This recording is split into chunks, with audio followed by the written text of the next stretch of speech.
अहमद, चंद मखसूस सवाल हैं, चंद मखसूस प्लेयर हैं। मेरा ख्याल है आप भी जवाब दे दे के थक गए हैं, हम भी सवाल करते करते थक गए हैं। लेकिन अब परफॉर्मेंस है और सवाल तो हमारा काम है करना, लोगों को झंझोड़ना, जगाना, उनको तस्वीर दिखाना, आईना दिखाना। और एक ऐसे ही प्लेयर हैं जो इस टीम के नायब कप्तान बना दिए गए हैं, उनका नाम है शादाब खान। वो कैसे आए हैं ये सबको पता है, वो कैसे नायब कप्तान बन गए हैं ये सबको पता है। लेकिन चलें ठीक है, ये पुरानी बात हो गई। लेकिन ये 4 मैच जो हैं ये तो एक फ़िल्म है, ये तो एक खुली किताब है। शादाब को 4 मैच आपने खिलाए, वो आप ऑलराउंडर उनको कहते हैं। 30 रन उनके क्रेडिट पर हैं, 11 ओवर इन 4 मैचों में उन्होंने डाले हैं, 1 विकेट उन्होंने हासिल की है। अब मैं आपसे जानना ये चाहता हूँ, आपसे पूछना ये चाहता हूँ कि अगर इस तरह फैसले होंगे, इस तरह मनसब बांटेंगे, तो फिर पाकिस्तान क्रिकेट कैसे आगे बढ़ेगी? क्योंकि अभी एक मैच है वेलिंगटन का, अगर वहाँ शादाब रन्स कर देते हैं तो फिर आपको पता है कि कहेंगे देखें जी हमारा जो कार्ड है वो तो चल गया। लेकिन शादाब के लिए क्या आपके ख्याल में मनसूबाबंदी होनी चाहिए? आपने उनको टीम से ड्रॉप किया, आईसीसी T20 वर्ल्ड कप के बाद वापस आए हैं, तो कुछ नहीं है उनके अंदर।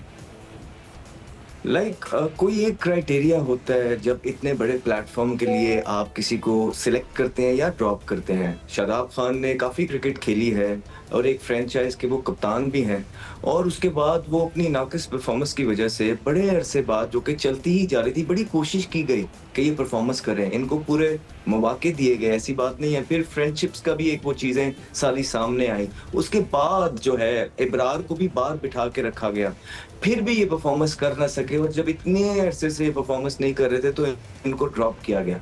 और अब देखें कि जैसे ही 2-3 सीरीजें ड्रॉप किए गए, दोबारा से इनको ले आया गया। ये क्या क्राइटेरिया है? ये सेंचुरी भी कर दें, डजंट रियली मैटर।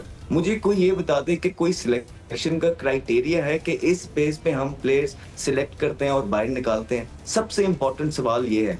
इस तरह तो आप किसी को भी, आपको भी सिलेक्ट कर लेते हैं, किसी और को भी सिलेक्ट कर लेते हैं, किसी क्लब के बच्चे को कर लेते हैं, वो चल गया तो ठीक है, नहीं चला तो अल्लाह हाफिज। तो वो चल भी जाए तो क्राइटेरिया तो पूछा ही जाएगा ना, क्या क्राइटेरिया है। और फिर देखिए, जिस तरह मैंने आपको पहले भी बोला है कि आप अगर हम, क्योंकि हमारा कंपैरिजन बहुत ज़्यादा भारत के साथ किया जाता है, तो उनसे इसलिए कंपेयर कर देते हैं। आप देखिए कि आईपीएल के अंदर जो कोचेज़ हैं, क्या वो इंडिया की बड़ी साइड के साथ मुंसलिक हैं? या जो सिलेक्टर है अजित अकरकर, जो सिलेक्टर हैं, क्या उनका कोई ताल्लुक कभी किसी फ्रेंचाइज से रहा है? यहाँ पे ये तासुर पाया जाता है। हमें सबको पता है कि आकिब जावेद साहब कितना लॉयली लाहौर कलंदर के साथ पहले साल से चल रहे हैं, और दे हैव वन।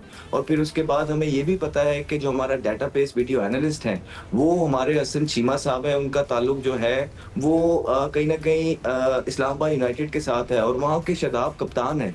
अब उन्होंने भी अपनी फ्रेंचाइजीज बेचनी है, उन्होंने भी स्पॉन्सरशिप ढूंढनी है, अपनी टीम बेचनी है, और उनका मसला ये हो गया कि इन प्लेयर्स के ऊपर उन्होंने बहुत जो है इन्वेस्टमेंट कर दी भी है, और अब बात ये हो गई कि इनके अलावा उनको ऐसा लग रहा है कि कोई है नहीं, उन्होंने तैयार नहीं किए। यही तो चीज उन्होंने गलत कर दी। जो रिस्पॉन्सिबिलिटीज एक फ्रेंचाइज पे होती है वो ये होती है, ना सिर्फ वो एक खेल को ऊपर लेके जाए कप्तान, बल्कि उनकी रिप्लेसमेंट्स भी तैयार हों। आप देखें आईपीएल वगैरह, एक जाता है तो नीचे दूसरा कप्तान रेडी होता है। यहाँ पे इनको जो सो कॉल्ड बहुत क्रिकेट के नॉलेजेबल है, जिनके हाथ में पूरी पाकिस्तान का स्ट्रक्चर दे दिया गया है, इन्होंने क्या अपने जो एक जो जिनको 4-4 साल लेके चले हैं कप्तान, उनकी कोई उस तरह की 22 वर्ष रिप्लेसमेंट बनाई? कोई पाकिस्तान को कुछ दिया? मुझे ये बताएं कि आज ये कहते हैं टैलेंट नहीं है, किसकी जिम्मेदारियां थी टैलेंट बनाना? क्या आपको एनसीए से कुछ मिला? क्या ये मेंटोर्स ने आपको एक एक भी प्लेयर दिया एक एक टीम से 1 साल के अंदर? क्या पीएसएल ने आपको प्लेयर्स बना के उस तरह के दिए हैं? तो अब मसला सिर्फ ये आ रहा है कि कहीं ना कहीं पीएसएल की फ्रेंचाइजीज इन्फ्लुएंस कर रही हैं, क्योंकि वो उनके फेजेस हैं, उनको डालना जरूरी है। तो आप जब एक जो पाकिस्तान की टीम के अंदर अपनी फ्रेंचाइज बचाने के लिए चीजें करेंगे, वो फिर कभी भी कामयाब नहीं हो पाएंगे। रिजल्ट्स इसी तरह के आएंगे, लोग आवाजें उठाएंगे और आपके सिस्टम और स्ट्रक्चर पे आईब्रोज रेस करेंगे।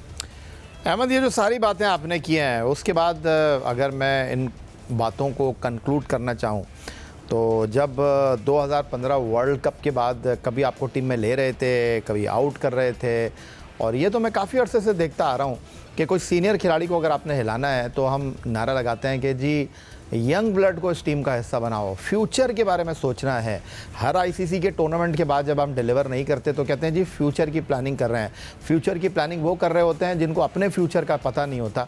तो ये जो बातें इस वक्त चल रही हैं कि जी एशिया कप की तैयारी कर रहे हैं, हम वर्ल्ड T20 की तैयारी कर रहे हैं, तो यही तो लोग थे जो कि इस टीम के साथ एसोसिएट थे। 2023 वर्ल्ड कप हम इंडिया में हार गए, चैंपियंस ट्रॉफी हम पाकिस्तान की कंडीशन में डिलीवर नहीं कर सके, तो अब एक नया नारा लग गया है एशिया कप वर्ल्ड T20 की तैयारी हम कर रहे हैं।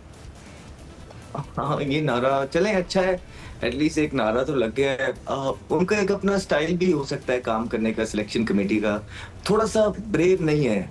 मुझे लगता है कि इससे थोड़े से ज्यादा बहादुराना आप फैसले कर सकते हैं, थोड़ी और करेज शो कर सकते हैं। डर किस चीज का है? आपने 2-3 प्लेयर्स नए डाले हैं। देखिए हम पूरा मीडिया जो है उनको सपोर्ट कर रहा है। इमेजिन जब आप पूरी खेप एक नई लेके चलेंगे और ये क्लियर मैसेज दे देंगे कि अब जो भी हो जाए हमने सिर्फ यंगस्टर्स बनाने हैं, डेवलप करने हैं, और ये एशिया कप तक या वर्ल्ड कप तक जितने भी मैचेस हैं हमने यंगस्टर्स को यूटिलाइज करना है और जीतने की भी कोशिश करनी है। लेकिन अगर जीतने की कोशिश करते हुए आप हार भी जाते हैं, फिर भी हमारी सपोर्ट आपके साथ होगी। हमें भी पता होगा कि आप अच्छी नीयत के साथ आगे बढ़ना चाह रहे हैं, लेकिन यहाँ पे आपका समझ नहीं आ रही कि आप कर क्या रहे हैं। आपने वही प्लेयर जो 7-8 इवेंट से खेल रहे हैं, आपने उनको भी एडजस्ट कर दिया, किसी को एक फॉर्मेट में, किसी को दूसरे फॉर्मेट में। मतलब आप किसी को नाराज भी नहीं करना चाह रहे हैं।